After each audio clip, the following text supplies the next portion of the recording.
Élève ta voix, continue à bénir le Seigneur. Élève ta voix, célèbre le roi des rois. Il est là ce soir. Laisse que tu puisses élever le nom de Jésus.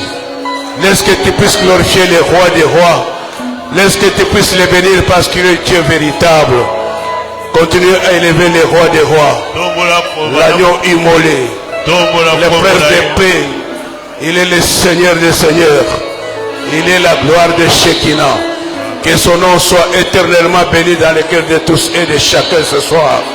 Dieu notre Père et notre Seigneur, qui est comme toi, ô Père.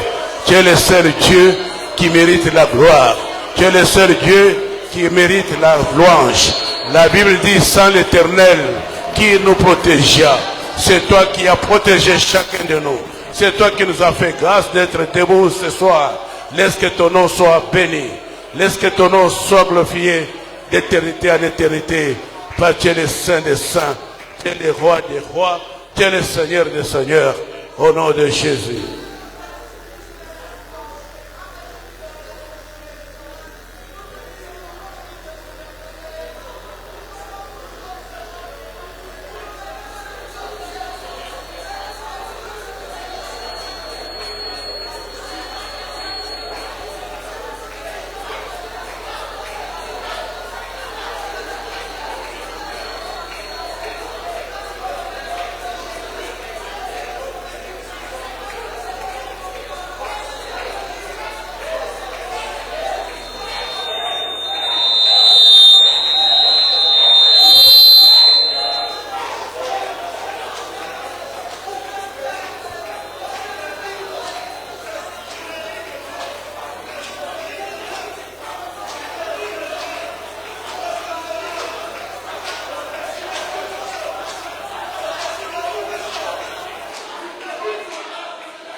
De Jésus.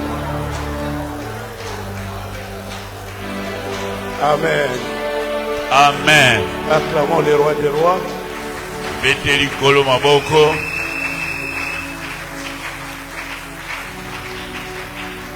Nous sommes au 3e jour de la Konajek 2024.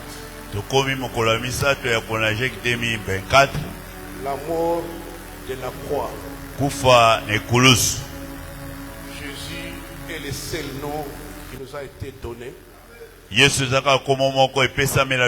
Parce que c'est le seul qui a donné son sang sur l'autel agréé par le Seigneur. C'est grâce au nom de Jésus-Christ que nous avons le pouvoir de vaincre les fétiches. Et toute la puissance de l'ennemi. C'est le seul nom qui nous convient pour notre salut. Aujourd'hui, nous aurons un autre sous-thème. Quel est ce sous-thème? La loi et la grâce. La loi et la grâce. C'est parce que vous avez vu les noms qui est attaché à la loi et la grâce que vous avez dit la loi et la grâce. Ah. Alors quel est le sous-thème qui reste? Oui, sous-thème dans sa présence, parce qu'il n'est pas là. Vous avez dans sa présence. Amen. Donc j'avais dit que nous allons naviguer comme ça à vue, sans un programme fixe. Oui,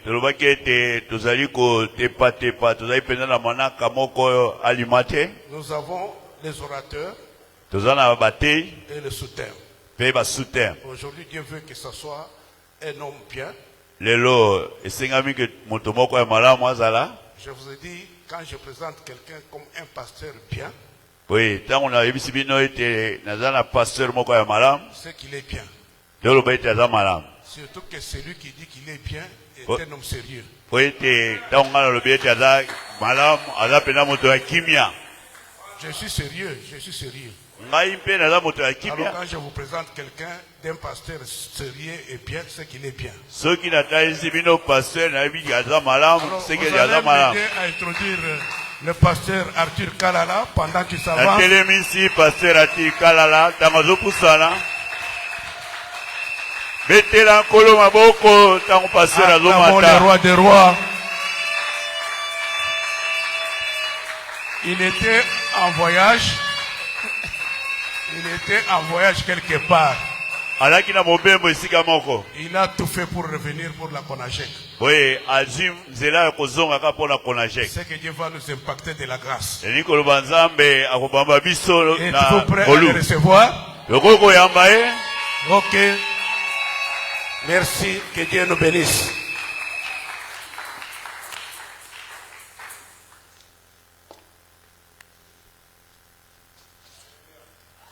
Amen.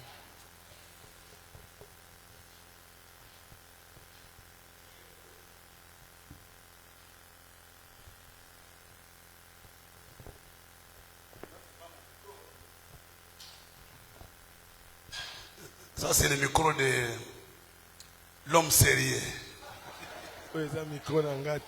Amen. Amen. Si il faut compter les hommes de Dieu sérieux dans ce pays, je crois que Papa Kado en fait partie. Souffrez que mon interprète avance, puisque moi j'aime travailler comme ça.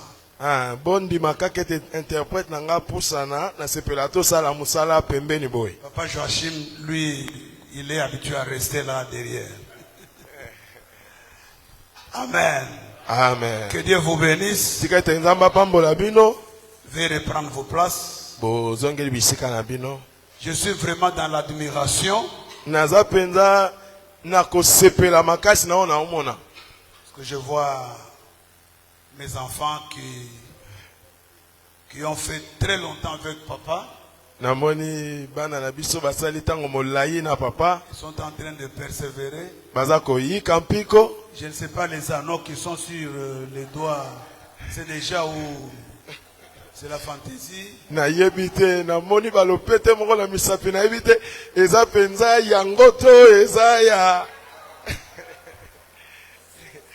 Je suis un grand observateur. Amen. Amen. Avant de pouvoir passer à notre exposé de ce soir, laissez-moi d'abord dire un grand merci à l'homme de Dieu. Ça ne date pas d'hier ou d'avant-hier. Nous étions encore trop jeunes. Trop jeunes. Quand on était de l'autre côté à Bethel, il s'est fait que lui est venu à Kikwit pour voir son oncle paternel.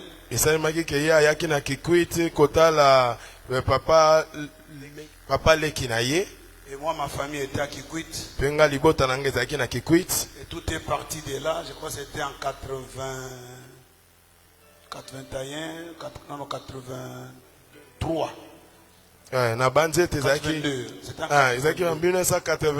82. Donc depuis lors, on est vraiment attaché.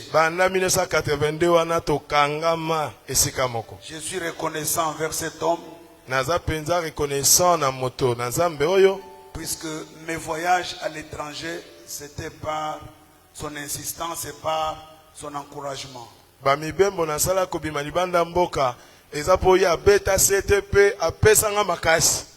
Me dit achète les passeports. Je lui dis mais comment je vais avoir les billets? Comment je vais avoir les visas? Nous avons fait ensemble route vers les États-Unis pour la toute première fois. Sans rien dans les comptes. ses encouragements. Mais il a encouragé Kinga. Il me dit, dès que tu as le visa, tu vas trouver les billets. Billet qu'on soit marak. Un homme de foi terrible. Alléluia. Amen. Et on a dû voyager ensemble par la grâce de Dieu. Homme de Dieu, que le Seigneur vous bénisse. Qui bénisse également tous les staffs, tous les bien-aimés qui sont aux côtés de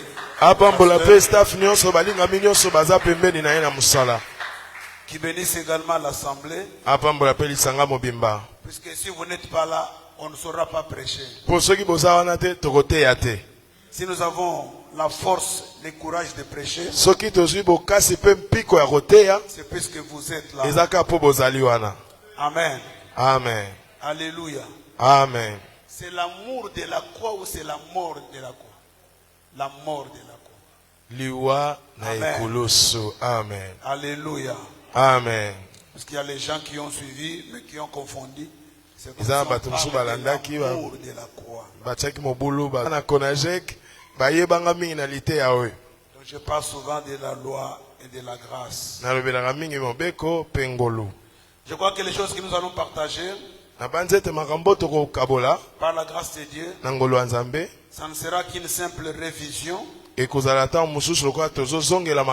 Ça ne sera qu'un petit rappel. Comme l'apôtre Paul pouvait dire aux Philippiens, je vous écris les mêmes choses. Les mêmes choses que vous connaissez. Et pour vous, cela est salutaire. Il ne sert à rien de courir derrière les révélations. Chercher des grandes thématiques pendant qu'on n'a pas encore épuisé toute la Bible. Il y a des thématiques très simples, claires,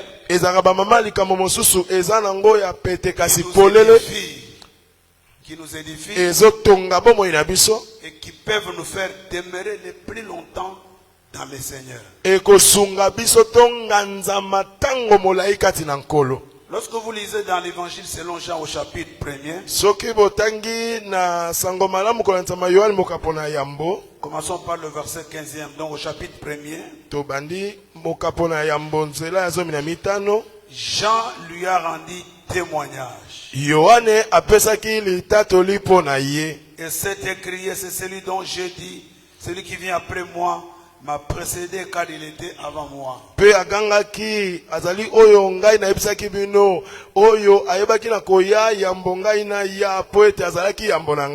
Et nous avons tous reçu de sa plénitude et grâce pour grâce.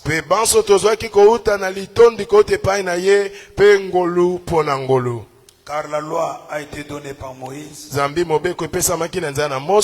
La grâce et la vérité sont venues par Jésus-Christ. Que Dieu ajoute la bénédiction à cette portion de l'écriture. Nous allons enchaîner rapidement avec Jean chapitre 8. À partir du premier verset, ce sont les versets habituels. Jésus s'est rendu à la montagne des Oliviers. Mais dès le matin, il alla de nouveau dans le temple et tout le peuple vint à lui. S'étant assis, il les enseignait. Alors les scribes et les pharisiens amenèrent une femme surprise en adultère.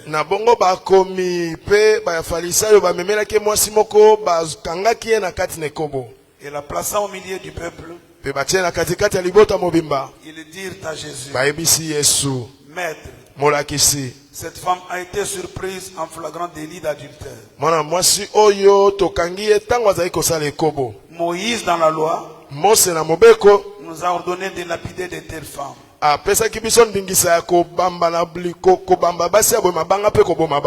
Toi donc que tu dis, Il disait cela pour l'éprouver afin de pouvoir l'accuser. Mais Jésus s'étant baissé écrivait avec les doigts sur la terre. Comme il continuait à l'interroger, il se releva et leur dit, celui de vous qui est sans péché, jette le premier la pierre contre elle. Et s'étant de nouveau baissé, il écrivait sur la terre. Quand ils entendirent cela, accusés par leur conscience, ils se retirèrent un à un, depuis le plus âgé jusqu'au dernier. Et Jésus resta seul avec la femme qui était là au milieu. Alors s'étant relevé,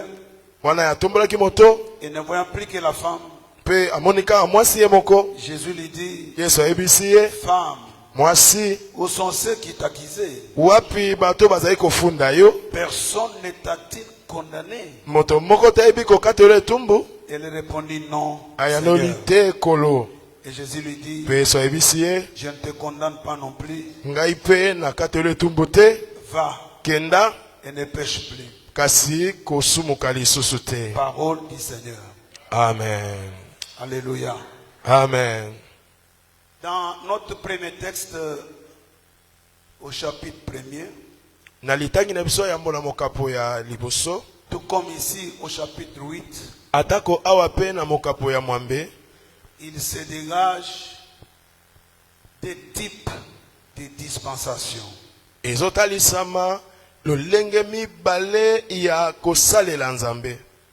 C'est-à-dire que dans les versets que nous venons de lire, nous sommes en présence de deux types de dispensations. Ou de deux sortes de ministères. Ou encore deux sortes de sacerdoces.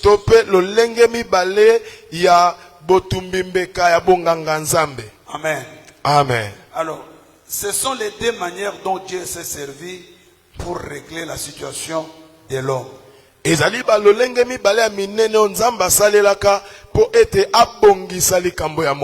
que lorsque nous parlons de la loi, et nous parlons de la grâce, il s'agit bel et bien de deux manières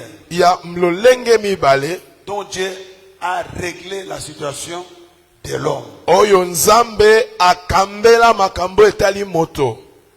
Nous sommes en présence de deux types de ministères. Je pourrais aller même plus loin. Nous sommes en présence de deux types d'esprits.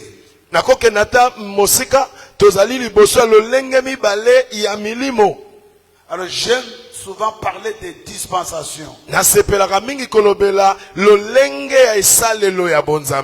Puisque c'est le mot approprié, le terme approprié. Et ce sont les choses que les chrétiens doivent intérioriser.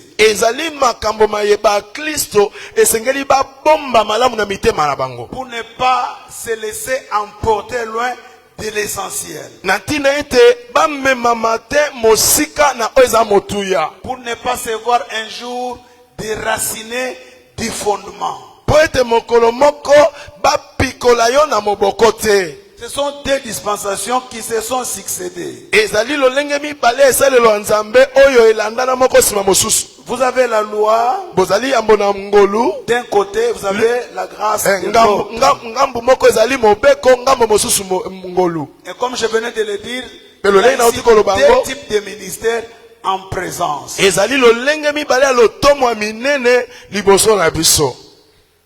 Je ne sais pas, je vais vraiment me faire comprendre. Que Dieu nous aide. L'apôtre Paul avait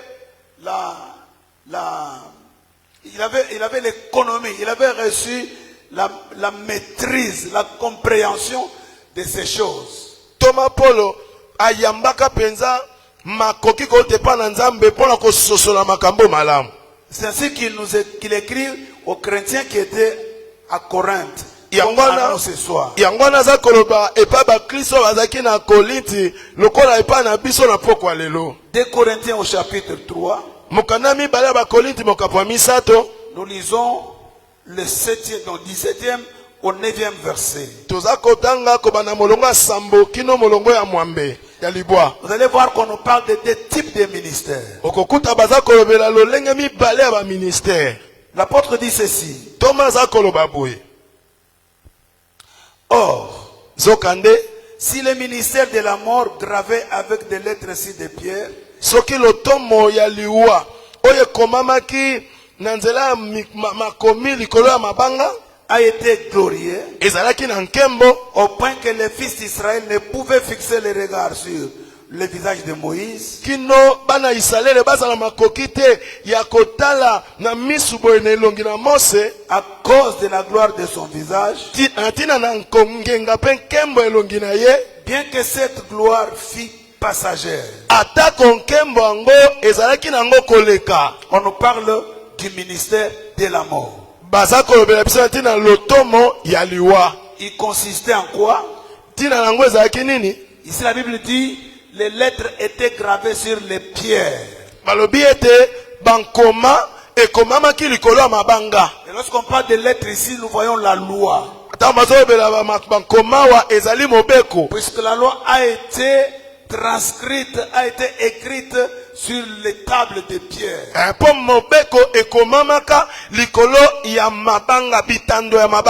Mais dis-moi, puisque c'était les choses de Dieu, ça a été marqué par la gloire. Puisque Dieu était dedans. Mais cette gloire-là était passagère. Elle ne restait pas permanemment. Mais ce qu'il faut retenir, c'est quoi? On nous parle de lettres qui étaient écrites sur des pierres. Ce qui traduit la loi. Et on nous fait comprendre que ce ministère-là était un ministère de la mort. Il n'y avait pas de vie là-dedans. La loi n'a pas procuré la vie, selon que Paul le dit aux Galates.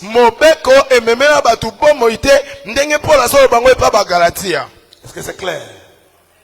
Est-ce que c'est clair? C'est-à-dire que si vous appartenez à une église où on est accroché à la loi, il n'y a pas de vie. On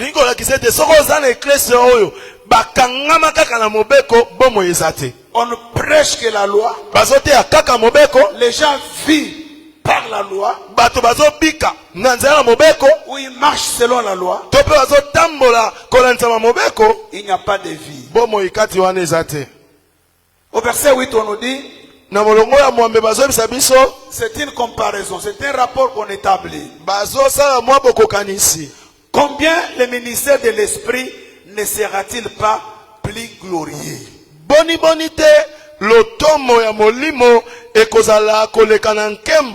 parle de deux ministères. Un ministère qui transporte la mort et un ministère de l'esprit. Est-ce que tu peux dire ministère de l'esprit? Je vais vous faire cet exercice pour que vous ne puissiez pas dormir. Non, ça, c'est le ministère de l'esprit. Est-ce que tu peux regarder ta voisine pour lui dire ministère de l'esprit? Comme ça, tu chasses les sommeils. Amen. Amen. Déjà, combien de ministères? 2 ministères. Amen. Amen. Verset 9. Si le ministère de la condamnation a été glorieux,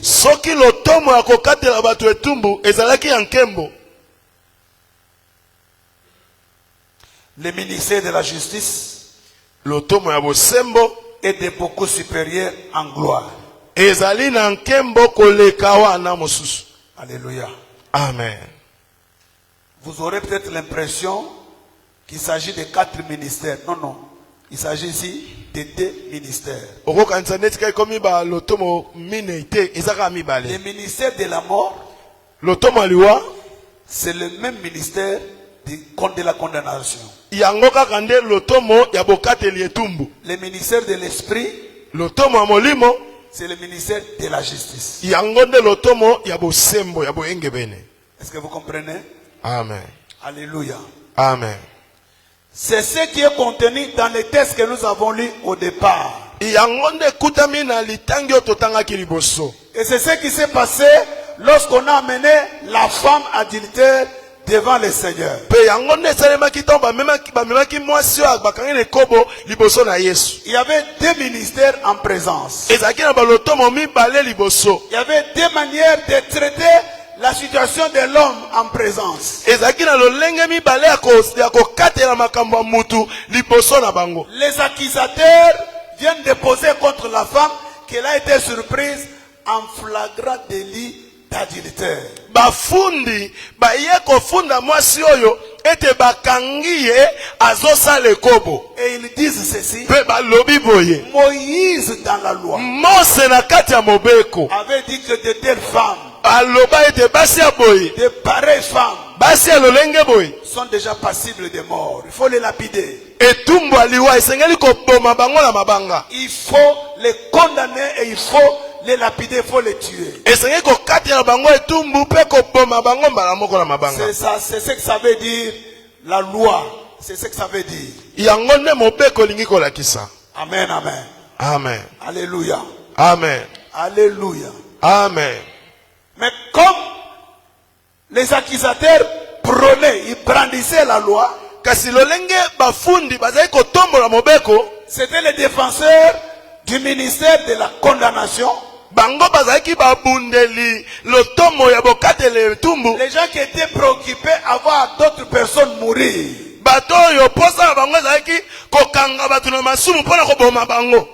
La réplique du Seigneur, eyano na nkolo c'est ça l'explication de la grâce. yango nde kutu ndimbola ya ngolu. Il les regarde, atali bango celui parmi vous oyo nani kati na bino qui n'a pas de péché, asala ata lisumu moko te, qui prenne, qui prenne en premier lieu la pierre et qui lapide, qui jette contre cette femme. yende aza moto ya liboso akozwa libanga abanda kobamba mwasi oyo.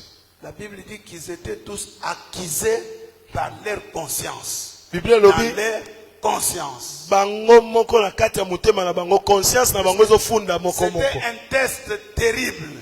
ezalaki penza examen moko ya makasi mpo na bango. Jésus n'a pas dit que celui qui n'a pas encore commis l'adultère, il dit celui qui est sans péché, celui qui n'a jamais commis un seul péché.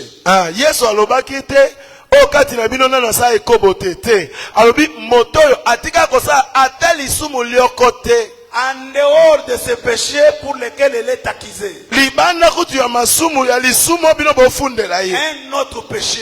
lisumu kaka mosusu. Alors prends alors la pierre, zwa libanga jette contre cette femme. bamba mwasi oyo. Il y a eu un travail qui s'est fait dans leur conscience. mosala moko esalemi na kati ya motema na bango. Ils ont jeté, ils ont déposé les pierres. moko na moko asundoli Ils libanga se sont retirés. La babendani. Bible dit un à un en commençant par le plus âgé. Biblia ezoba moko na moko kobanda na wazalaki mbuta muntu na bango nyonso. Vous savez, ça fait du bien lorsqu'on est seul à seul avec la grâce. oyebi esalaka malamu soki okutami yo moko kaka liboso ya ngolu. Et c'est terrible quand on se retrouve seul à seul avec Moïse. kasi soko okutami kaka yo moko liboso na Mose eza somo. C'est très dangereux. eza somo, eza likama. Vous comprenez, n'est-ce pas?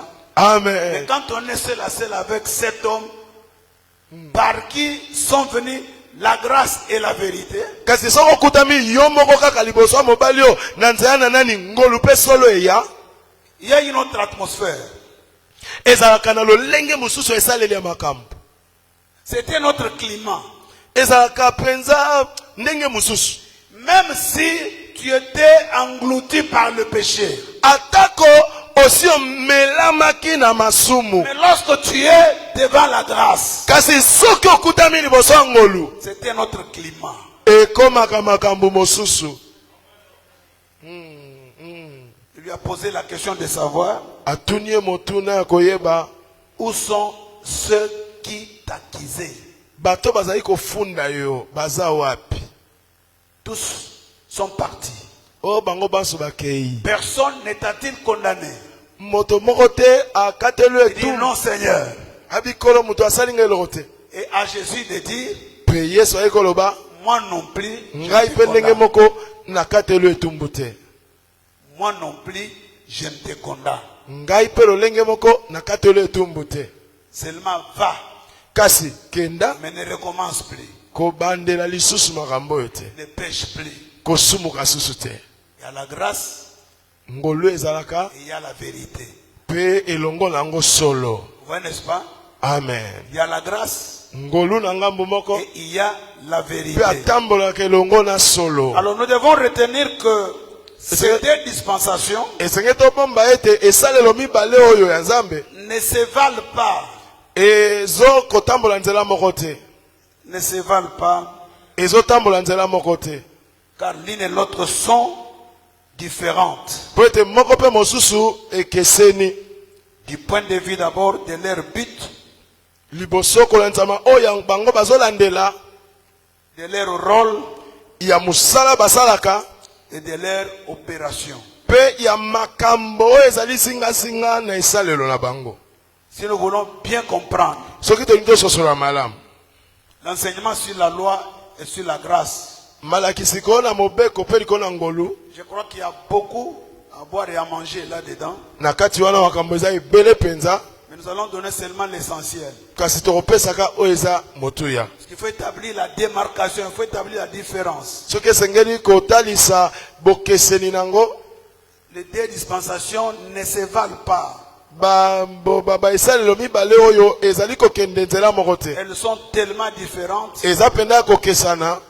C'est ainsi que cette différence, nous voulons l'étudier partant du but de la loi et du but de la grâce. Bokeseni oyo toli koyekola yango ya mbokolandisama tina ya ngolu pe tina ya mobeko. Le rôle de la loi Mosala nini mobeko yaki kosala et le rôle de la grâce. pe mosala nini ngolo yaki kosala. Donc ça va nous simplifier vraiment la tâche Ekosalisa biso tomona makambo pete pour que nous puissions assimiler la leçon. na tina ete tokanga penza malakisi yo malamu. Écoutez, la Bible révèle quelque chose de très important, Yoka Biblia ezotalisa eloko moko ya motu ya makasi puisque toute la démarche autour de ces deux dispensations, po ete esalelo zingazinga ya babisalelo mibale oyo c'était comment régler la question du péché et la question de la mort. ezalaki ndenge nini kopesa yano na likambo etali lisumu na likambo etali liwa. Vous voyez, n'est-ce pas? Amen. Alléluia. Amen. Alléluia. Amen. Abraham avait reçu la promesse Abalayama ayambaka kote pa Nzambe elaka de la bénédiction, ya lipamboli et cette bénédiction avait des ramifications sur toute la race humaine. pe lipamboli yango esengelaki epalanga na likolo na bafandi nyonso na se na moi. Dieu ne peut pas bénir là où il y a le péché. Nzambe akopambola te bisika lisumu ezali. C'est quelqu'un comprend. Dieu ne peut pas bénir quelqu'un dans le péché. Nzambe akoki kopambola mutu na kati ya lisumu te. Et d'ailleurs, la bénédiction qui a été, plutôt la promesse qui a été faite à Abraham, Kutu elaka epesamelaki Abalayama consistait à détourner l'humanité du péché, c'est-à-dire à les délivrer du péché. ezalaki na ntina ya kolongola moto na kati ya lisumu. Lui donner le Saint-Esprit, c'est-à-dire lui donner l'éternité. Kopesa ye molimo mosantu ni kolakisa kopesa ye bomo ya seko. Parce qu'après la chute, l'homme était devenu mortel. Po ete nsima ya kokweisama lisumu moto akomaki moto akokufa. Ceux qui n'avaient pas été dans la pensée originelle de Dieu. Oyo etikala kozala te na likanisi penza ya yambo ya Nzambe. Mais après la chute, l'homme est devenu complètement mortel. Kasi nsima ya kokweisama na lisumu moto akoma na mabongisi ya komeme na liwa. Et la mort était la conséquence du péché. Pe liwa ezalaki mbano ya lisumu. Comme la Bible dit, le salaire du péché c'est quoi?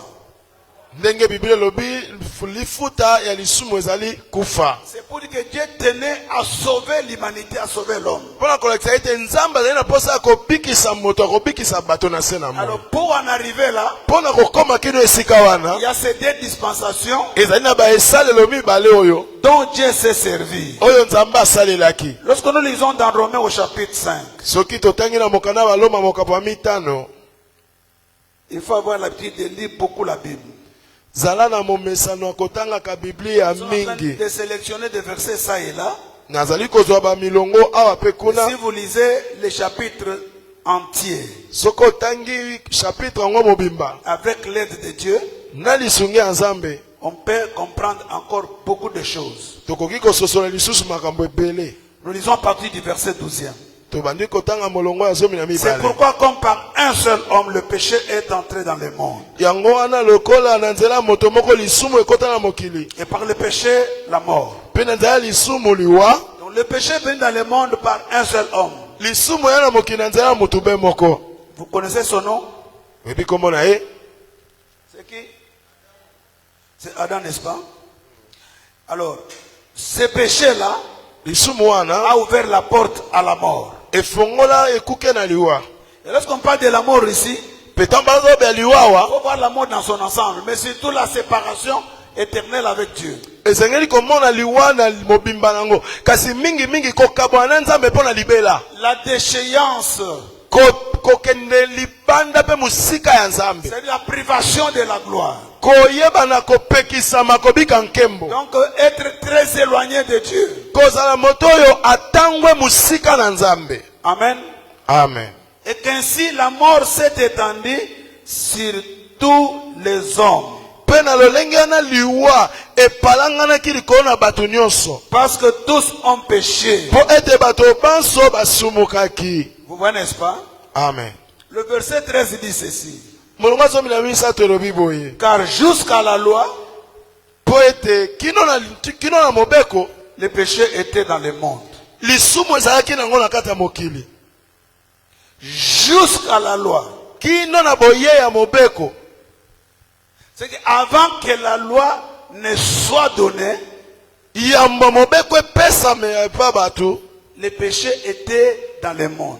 Lisumu ezalaki nango na kati ya mokili. Et quand on dit le péché était dans le monde, Tamba bi lisumu ezalaki na mokili. on comprend que la jumelle du péché, c'est la mort. Tososoli ete lipasa ya lisumu ezali wa. Là où se trouve le péché, là se trouve la mort. Bisika lisumu ezali, bisika wana pe kufa ezali. Mais on spécifie quelque chose ici. Kasi bazali ko sosolisa biso loko moko. Le péché qui était dans le monde là, Lisumu ezalaki na mokili wana. on nous dit, or le péché n'est pas imputé quand il n'y a point de loi. Nzokande lisumu bakotangela ngo polele boye pona mutu te soki mobeko eza te. Il faut retenir des choses. Esenge kobomba makambo mibale. Avant que la loi ne soit venue, Yambo mobeko eya tout ce temps, liboso wana. le péché a existé. Lisumu ezalaki nango. Donc depuis la chute d'Adam, Kobanda kokwesa Adamu. on peut même dire bien longtemps avant, puisque le diable avait péché au ciel. Tokoki koloba kutu ete musika kutu yambo po ete zabolo abandaki kosumuka uta likolo. Mais ici on parle dans le monde, on parle par rapport au monde. Awa bazobela biso kolanzama mokili ya bato. Verset 14. Molongo azomi na mine. Donc la deuxième chose qu'il faut retenir, c'est que quand il n'y a pas de loi, on n'impute pas le péché. Likama mibale kobomba ezali ete soki mobeko eza te bakoki kokatela mutu te ete asumuki. Cependant la mort a régné depuis Adam jusqu'à Moïse. Zokande liwa eyebaki na kokonza uta Adamu kino Mose. Même sur ceux qui n'avaient pas péché par une transgression semblable à celle d'Adam. Atako na bato oyo basumukaki te na lisumu oyo ekokani na oyo Adamu asalaki. Lequel est la figure de celui qui devait venir. Oyo azali elilingi ya oyo esengelaki ya sima. Alléluia. Amen. Alléluia. Amen. Amen, amen. Amen. Très important. à Motu ya retenir. makasi. On parle de l'existence ou de la présence du péché dans le monde et on parle de sa conséquence qui est la mort. Et cette mort a régné sur les hommes qui habitaient la face de la terre. depuis Adam jusqu'à Moïse. Puisque la loi est attachée à Moïse. lolenge kani yango ezalaki pe konzaki kona batu uta Adamu kino Mose. Alléluia. Amen. Amen, amen. Amen. Très important à retenir. Motuya makasi kokanga yango. Nous parlons du point de vue du but. Tozolo benatina wetali tina. Vous voyez que le péché n'était pas invité à l'homme, mais il existait. Okomona ete lisumu bazai kotangela ngo pena mutute kasi ezalaki. Il opérait puisque la mort dominait, la mort régnait. Nzokande ezaki kosala musala ngo po ete liwa ezako tout ce temps-là, c'est la mort qui régnait. Tango nyonso na liwa nde ezaki kokonza. C'est ce qui est dit même dans l'épître aux Hébreux. Yango kute komama na buku na baebelo. Les gens à cause de la crainte de la mort étaient tous retenus dans la servitude. Bato likolo ko bangaka liwa bayebaki na ko tiama pena kati ya mutambo ya boumbu. Donc ils avaient besoin d'un secours. Bazaki na posa lisungi. Et ce secours là pe lisungi yango devait consister à neutraliser le péché. Esengela kezala na ko nyata lisumu pour anéantir la mort. Pona ko mebisa pe liwa. Alors, il faudra maintenant que nous puissions comprendre d'abord le but de la loi. Ça c'est ipi esengela soswana no tina nini liwa. Tina nini mobeko epesamaki. Dans la loi, il y a la condamnation. Nakata mobeko kokata metumbu ezali. Dans la loi, il y a les malédictions. Nakata mobeko bilakeli mabe ezali. Mais lorsque nous mettons la malédiction, nous mettons condamnation, accusation à côté. Soki tozui bilakeli mabe kokata metumbu pembeni. Il y a le but pour lequel la loi a été donnée. Ezali na tina o mobeko epesamaka. Amen. Amen. La loi a été donnée. Mobeko epesamaka pour que les péchés qui existaient dans le monde soient imputés à l'homme. Ezalaki po ete lisumu o ezalaka nango na mokili batangela ngo sikoyo pona mutu. Amen. Amen. La loi a été donnée mobeko epesamaka dans le but na tinete de donner la connaissance du péché. Batu bazwa boyebi ya lisumu. C'est-à-dire que l'homme puisse prendre conscience que le péché existe et tous les dangers que cela entraîne. Natinete moto asosola ete lisumu ezali pe makama nyonso ezali na moto akangami na lisumu. Je voudrais ne pas beaucoup parler, qu'on lise quelques versets. Nalingi pena loba mingi te totanga mwa ba milongo. Romains chapitre 3 verset 20. Si quelqu'un, un bon lecteur est dans la salle, il peut lire à haute voix. Romains chapitre 3 verset 20. Mokana baloma mokapa misato mama tumba ile so mtu moka kotanga malamu azali na kati na biso atangeli biso yango. Ce qui nous intéresse dans ce verset, c'est la partie dernière là, la deuxième partie. Nous lisons pour gagner le temps, car nul ne sera justifié devant lui par les œuvres de la loi.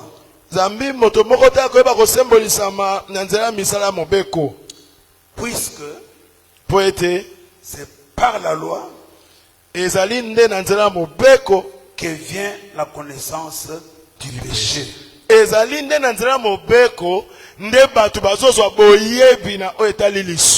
Quand vous lisez Romains chapitre 7, verset 7, jusqu'au verset 9e, notre frère Paul est clair. Il dit, s'il n'y avait pas de loi interdisant la convoitise, je ne connaîtrais pas la convoitise.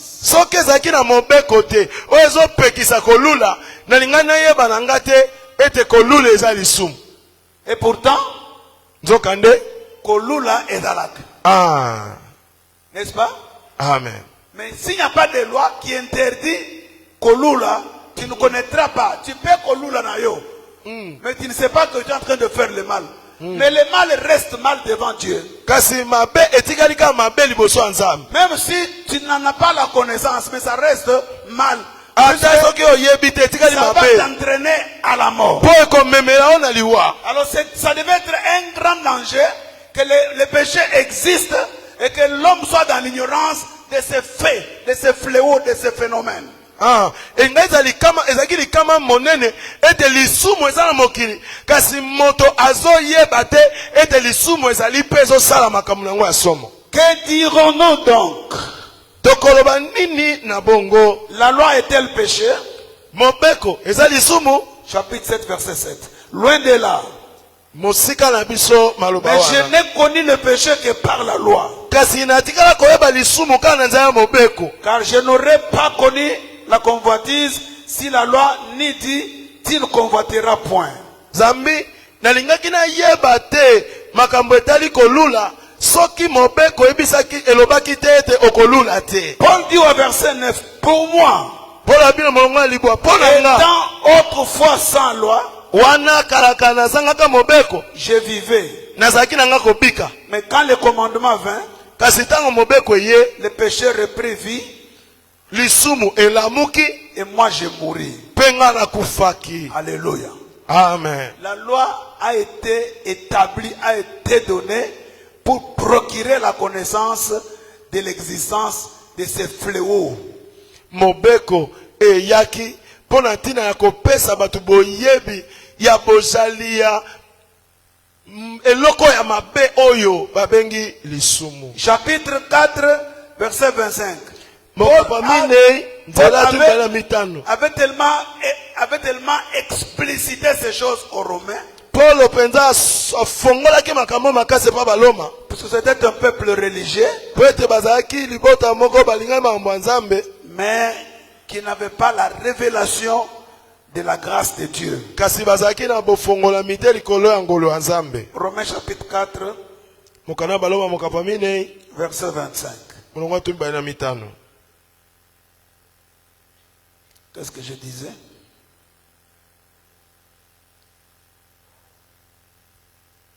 D'abord chapitre 3 mais le verset 25.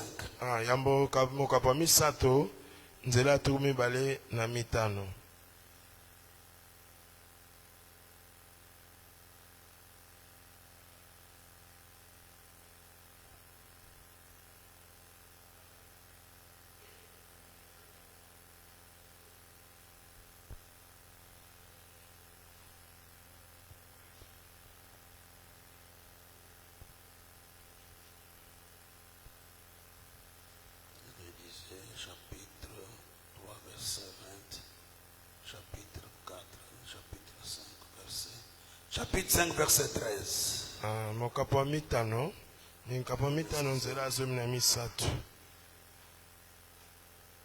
On a déjà lu ça. Galates chapitre 3, verset 19. On dit pourquoi la loi? Pourquoi la loi alors? Pourquoi donc la loi? Elle a été donnée ensuite à cause des transgressions. Jusqu'à ce que vienne la postérité à qui la promesse avait été faite. Elle a été promulguée par des anges au moyen de médiateurs.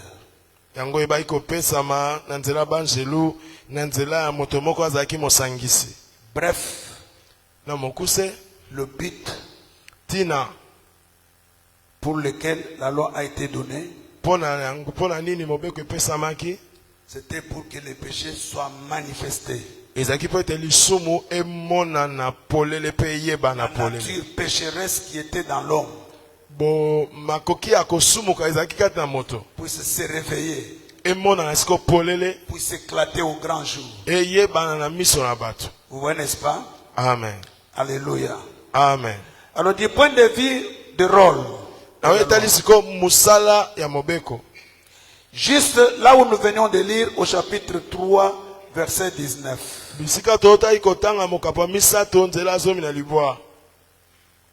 Nous lisons rapidement.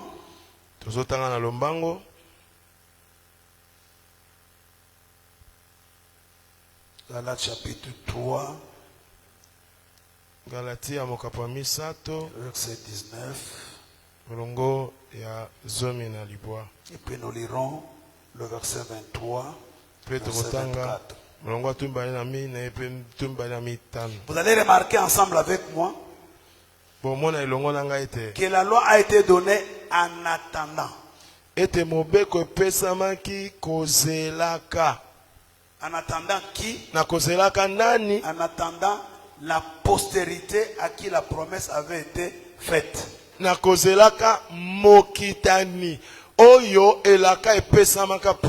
Alors jusqu'au verset 23 on dit avant que la foi vînt.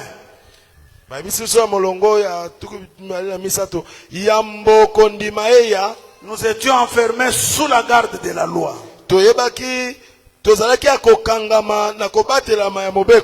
En vue de la foi qui devait être révélée. Ainsi la loi a été comme un pédagogue pour nous conduire à Christ.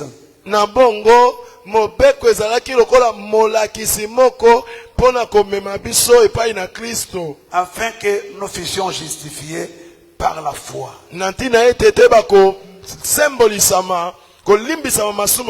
La Bible dit, la foi étant donc venue, nous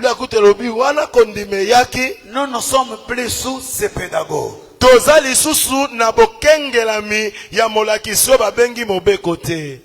La loi a joué le rôle d'encadreur.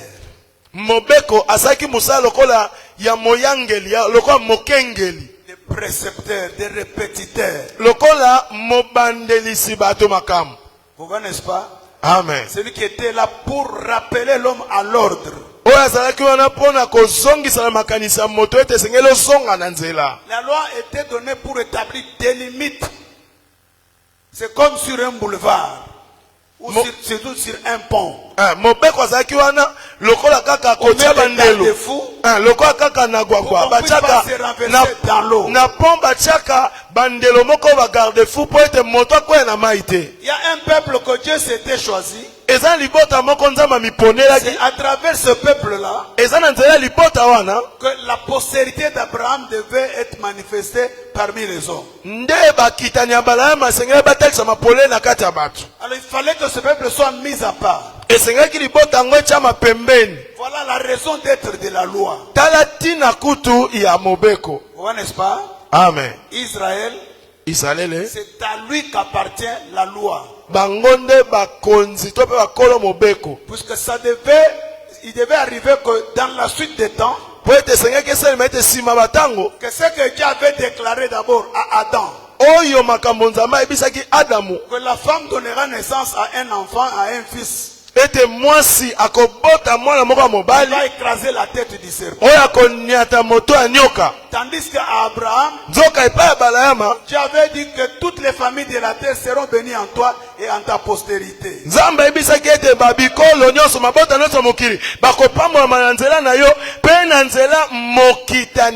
Pour que cette postérité puisse venir, il fallait sécuriser. Il fallait un travail. Et ce travail a été fait par la loi. Vous voyez, n'est-ce pas? Amen. Par la loi. Mais en réalité, la loi n'a pas résolu la situation de l'homme.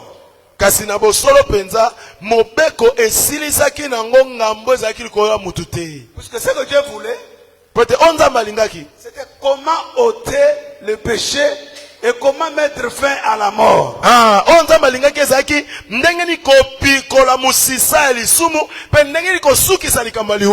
Alléluia. Amen. L'homme ne pouvait pas faire cela lui seul. Voilà pourquoi Dieu est intervenu par ses bontés infinies, ses bontés illimitées. C'est ce qu'on appelle la grâce. Alléluia. Amen. Alléluia. Amen. Vous savez, bien aimé, quand j'ai posé la question, c'est la mort de la croix ou c'est l'amour de la croix?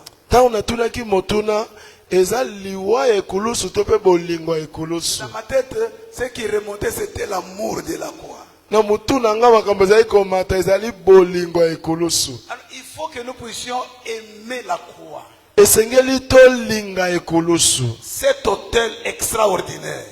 Etumbelo oyo ya bokeseli. Là où le sang du Fils de Dieu a été déposé. Bisika makila ya mwana na Nzambe esopanaki.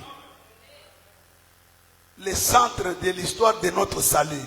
Oyo eza kutu na katikati ya lisolo lobiko na biso. Passage obligé. Esiko esengeli mutu nyonso alekela. Alléluia. Amen. Alléluia. Amen. Parce que si tu passes par la croix, soki oye oleki na nzala ekulusu, tu deviens un danger pour les démons. Okomi likama pona ba milimo mabe. Tu deviens un danger pour les sorciers, pour les féticheurs. Okomi likama pona bandoki pe banganga kisi. Ils en savent quelque chose. Bango ba yebi mo eloko na kati wana.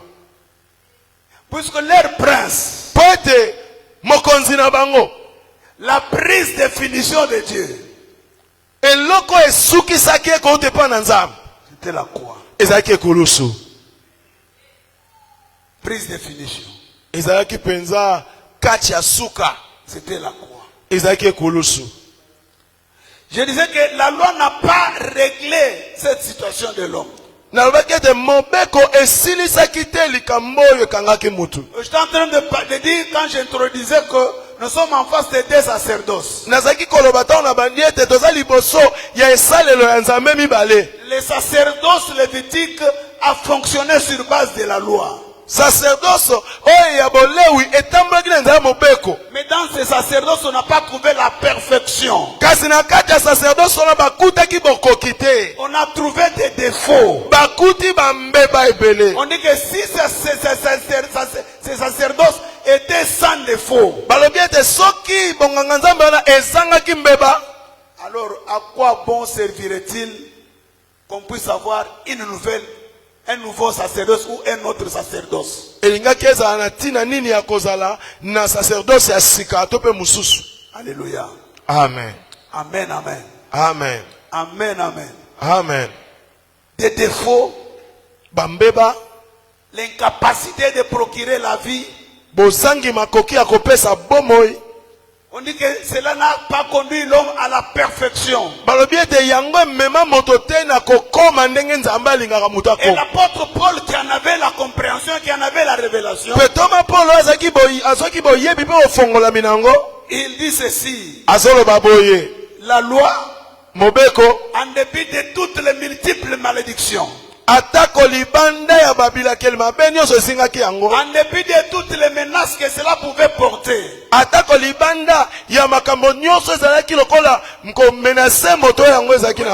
dans la loi il y avait les accusations, il y avait les menaces, il y avait les malédictions.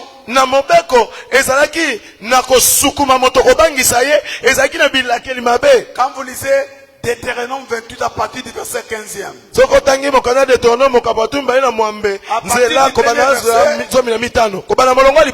On nous montre les bénédictions qui sont attachées à l'obéissance ou à la pratique de la loi. Mais quand vous arrivez au verset 15e, regardez, du 1er au 14e. Ce n'est pas tellement abondant, hein, les bénédictions. Mais quand vous arrivez à partir du verset 15e, vous allez jusque là-bas en bas. On dit, voilà les malédictions qui vont vous arriver lorsque vous ne mettrez pas en pratique les paroles de cette loi, les préceptes, tout ce qui vous est prescrit aujourd'hui. Et cette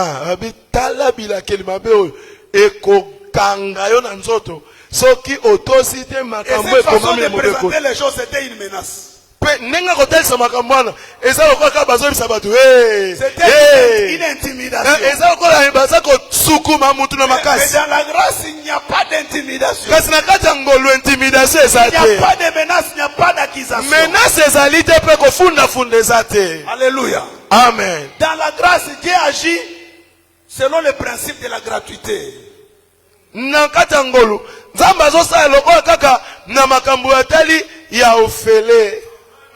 Gratuité. Amen. Amen. Le seul effort que tu as fourni, c'est de croire à l'œuvre de la croix. Et c'est ce que le diable combat aujourd'hui dans nos églises. On veut placer l'homme au centre de sa propre délivrance et de son propre salut.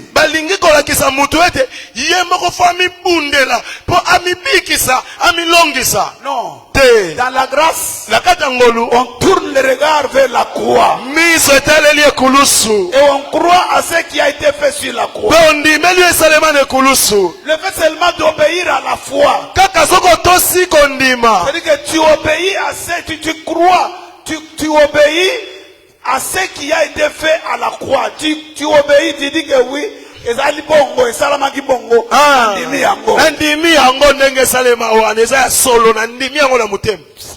Sans chercher de philosophie.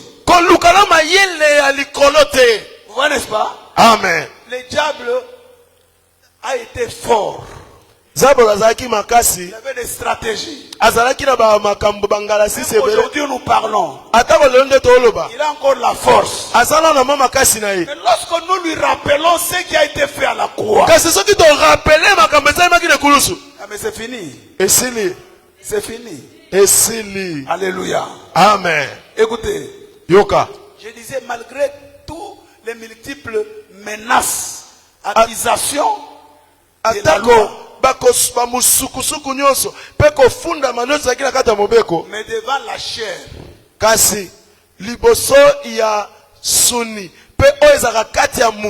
la loi était faible,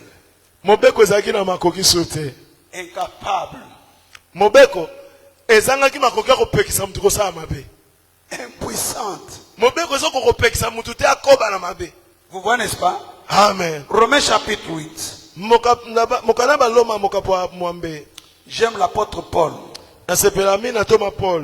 Il dit au verset 1er, il n'y a donc point de condamnation pour ceux qui sont en Jésus-Christ. En effet, la loi de l'esprit de vie en Jésus-Christ. Ça c'est la grâce. Hein?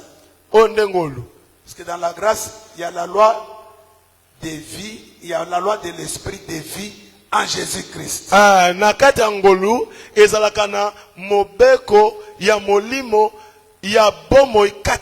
En effet, la loi de l'esprit de vie en Jésus-Christ m'a affranchi de la loi du péché et de la mort.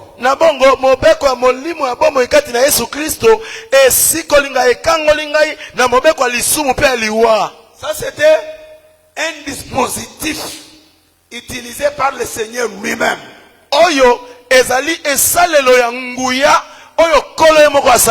Que si quelqu'un est entré en Christ, un homme repenti, un homme converti, c'est réellement chrétien, un chrétien authentique. On dépose en lui une force. On établit en lui une loi. La loi de l'esprit de vie. C'est-à-dire que tu étais incapable de vivre comme un citoyen du ciel. Mais dès lors que tu es attaché à Jésus, il y a quelque chose qui se passe dans ton cœur. Tu vas commencer à aimer Dieu, à aimer l'église, à aimer les choses de Dieu, à haïr le péché.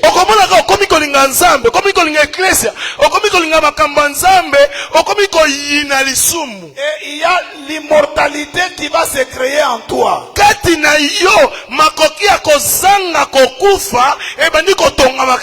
C'est-à-dire quelque chose qui va te ramener à la vie quand bien même tu serais couché.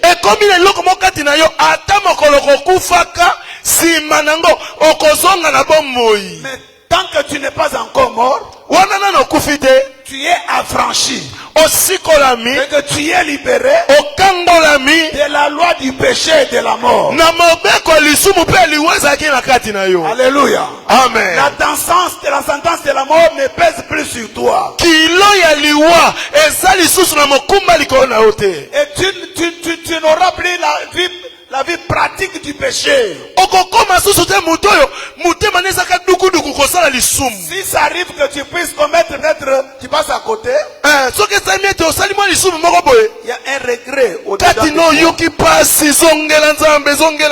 Puisque tu es un enfant de Dieu. Pwete oza mwana nzambe. Mais qu'est-ce que je voudrais vous donner comme richesse ce soir? Siko nina pesa bino nini lokola bomengo na poko alelo. Tout ça, ça fait partie de la grâce. Oyo nyonso za kati ya ngolu. Mais écoutez maintenant. Kasi yoka sasa ipi. Car chose, verset 3. Car chose impossible à la loi. Molongo wa misato. Zambi. Eloko yo mobeko te mati ekiti ekoko sala te. Vous voyez, n'est-ce pas? Amen. La loi ne pouvait pas nous affranchir de la loi du péché et de la mort. Mobeko ezalaki na makoki te kopekisa biso mobeko ya liwa pe lisumu. Vous comprenez, n'est-ce pas? Amen.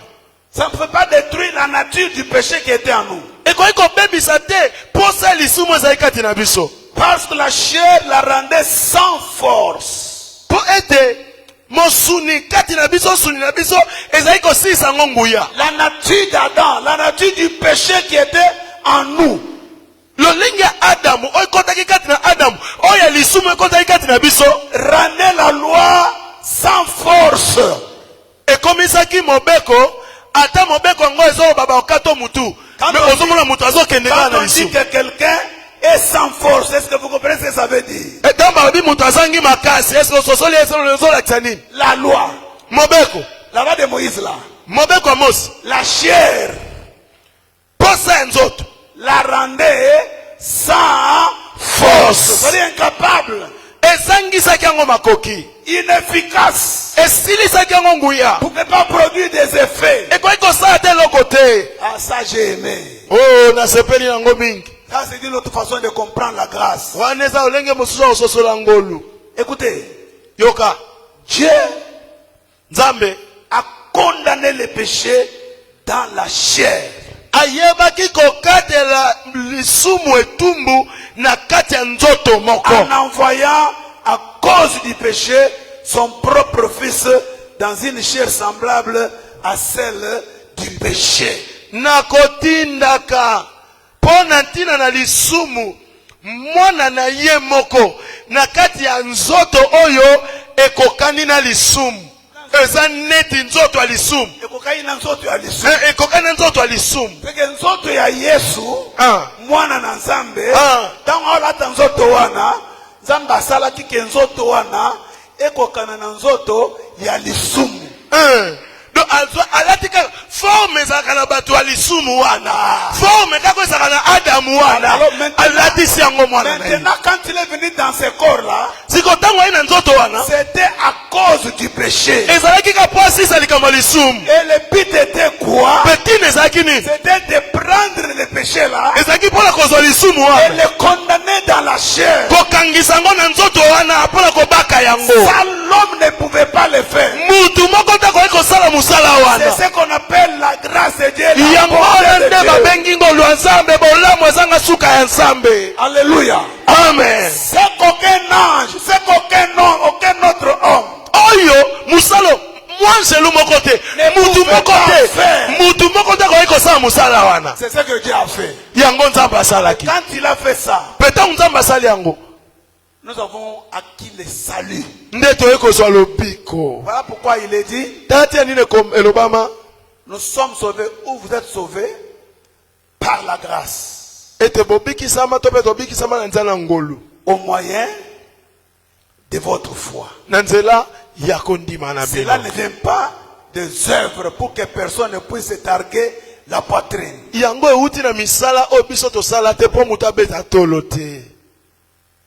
Sauvé par la grâce.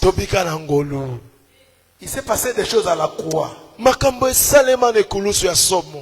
La chair semblable, le corps semblable au corps du péché. Puisque le diable lui-même, il s'est retrouvé à la place de crucifier Jésus. Naisika baba kande Yesu. Mais il s'est retrouvé lui-même condamné à la croix. Akutamaki yen mokonde abakami na ekulusu. Pas seulement condamné à la croix, Kakata abakami na ekulusu. mais il s'est retrouvé main vide.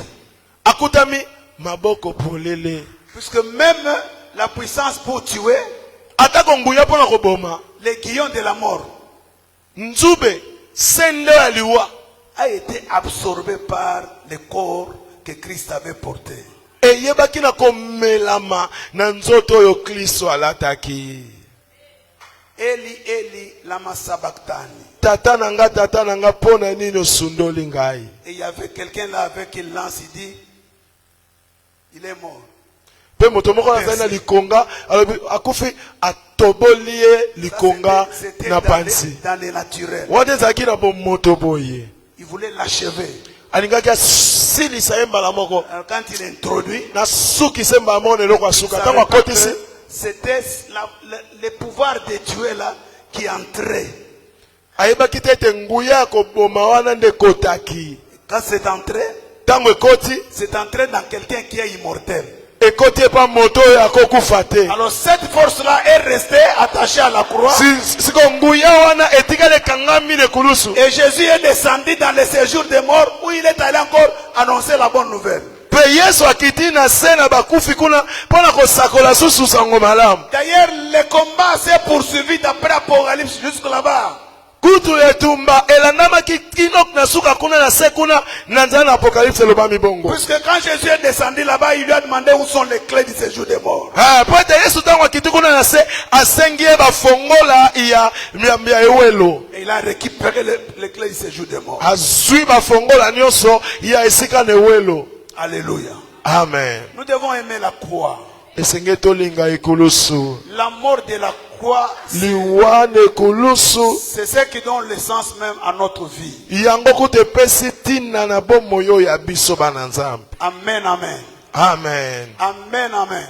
Amen. Nous sommes sauvés Tobikisami par la grâce. na nzala ngolu. C'est-à-dire que le travail qui a été fait à la croix Mosalo esalimaki ekulusu. traduit la grâce de Dieu, les bontés de Dieu. Ezotalisa ngolu pe bolamu ezanga suka ya La nzambe. Bible dit que lorsque nous étions encore des impies, Biblia elobi tango tozalaki nano bato ya Dieu mbindo. a prouvé son amour. Nzambe atalisi biso bolingo na ye. Il a donné son fils. Apesi mwana na ye moko.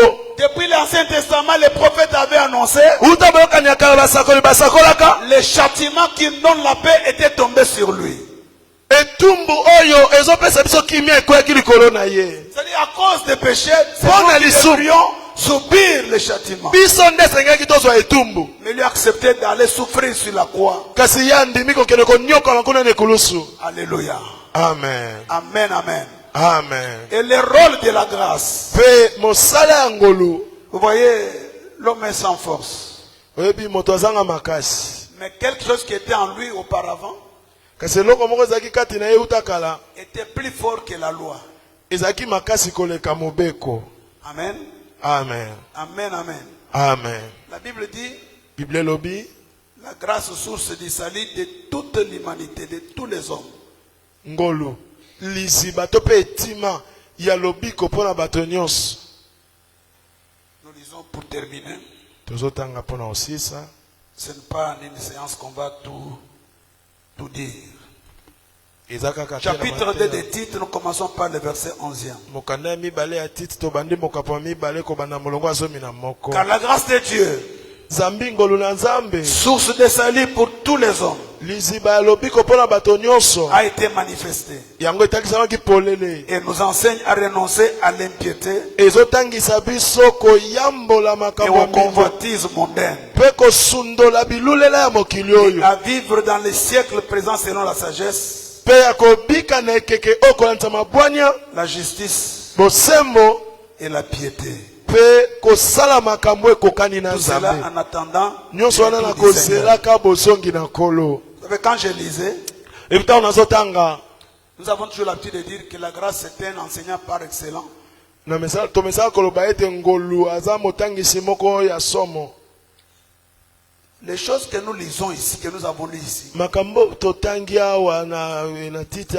travail qui se fait à l'interne. Vous voyez, n'est-ce pas? Amen. Il y a une poussée intérieure à vivre différemment. Tu ne vis pas comme monsieur tout le monde. Il y a une poussée intérieure. Un rappel à l'ordre. Des avertissements. Et cela ne dépend même pas de toi. C'est la grâce agissante de Dieu. Nous avons toujours défini la grâce comme une faveur de Dieu. C'est aussi une portion de Dieu dans l'homme. Pour déposer en lui la vie du ciel. Et commencer à les pousser, à l'attirer vers la sagesse, vers la piété, à renoncer à tout ce qui est, tout ce qu'on appelle impiété, à renoncer à tout ce qu'on appelle convoitise mondaine, à vivre dans ce siècle présent. Amen. Amen. Selon la sagesse, la justice et la piété. Vous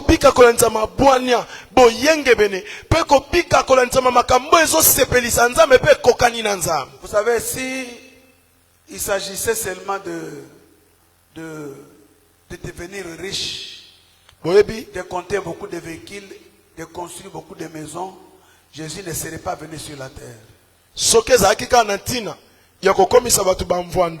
kokomisa batu bazala mapango ebele mituke ebele pona yango soki ezaki pona yango kaka Yesu alinga yana mokili yote. Il y a les féticheurs, il y a les marabouts qui donnent des véhicules, qui donnent de l'argent. Ezala banganga kisi, ezala marabout, bapesaka batu mbongo. Le Fils de Dieu a effectué le plus long voyage qui existe. Mwana na Nzambe asala mobembo molai koleka mibembo nyonso esala mokili. Puisque l'homme était perdu. Pote muta bungaki. L'homme illimité. Akomaki na bandelo epele. Il était devenu la proie du diable. Akomaki elelo eloko kolia ya zabolo. Les jouets, une poupée de Satan. Akomaki esakanelo ya zabolo. Il a été créé à l'image de Dieu. Nzokanda kelama na elilingi ya Nzambe. Selon la ressemblance de Dieu. Kolanisa mabokokani na Nzambe. Dieu ne pouvait pas perdre l'homme. Nzambe akokaki kondima te kobungisa mutu pona libela. Il a donné la loi. Pour que les perturbations créées par le diable se manifestent et que l'on puisse en tirer des conséquences. Et il est descendu dans le Fils pour prendre ce péché-là, condamné à la croix. Alléluia. Amen. Pas seulement condamné à la croix, allez même déposer cela dans les creux, là-bas dans le fond de la terre. Et puis sortir de là avec une nouvelle vie. Aujourd'hui nous sommes heureux à cause de l'évangile. Puisque c'est à travers l'évangile que nous recevons la grâce. Et que nous pouvons comprendre que Dieu a mis en évidence l'immortalité en détruisant la mort. Nous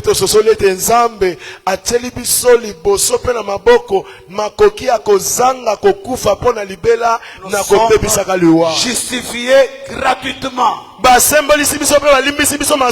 n'a pas payé un seul rond.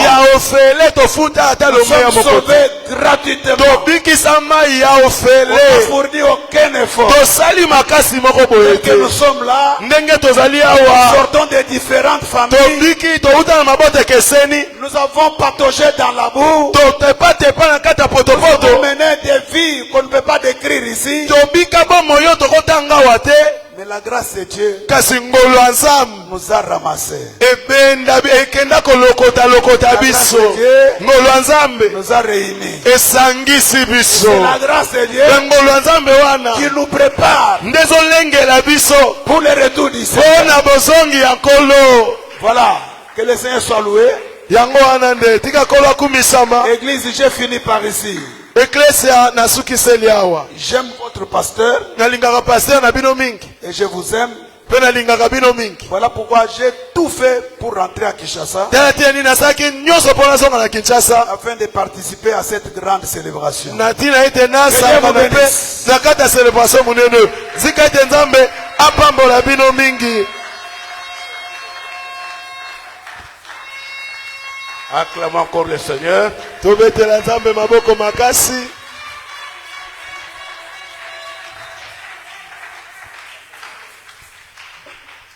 Amen. Amen. Est-ce qu'on a parlé de quelqu'un? Balobi komba moto awa. On a parlé de Jésus. Balobi nde kombo na Yesu. C'est ça la grâce. Yango nde ngolu. C'est ça l'enseignement. Yango nde malakisi. Est-ce que Babiti Masapo?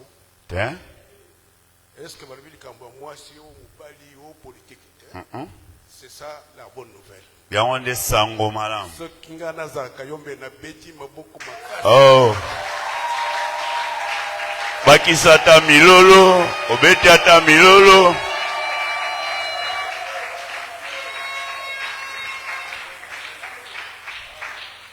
Aza mwana classe na biso. Ah, Mwana classe na biso ya tongo. vraiment. Okiteke matière ezali. Ah. Matière ezali. Ezate okipoto ozongi o quand j'étais à Los Angeles. Bongo te.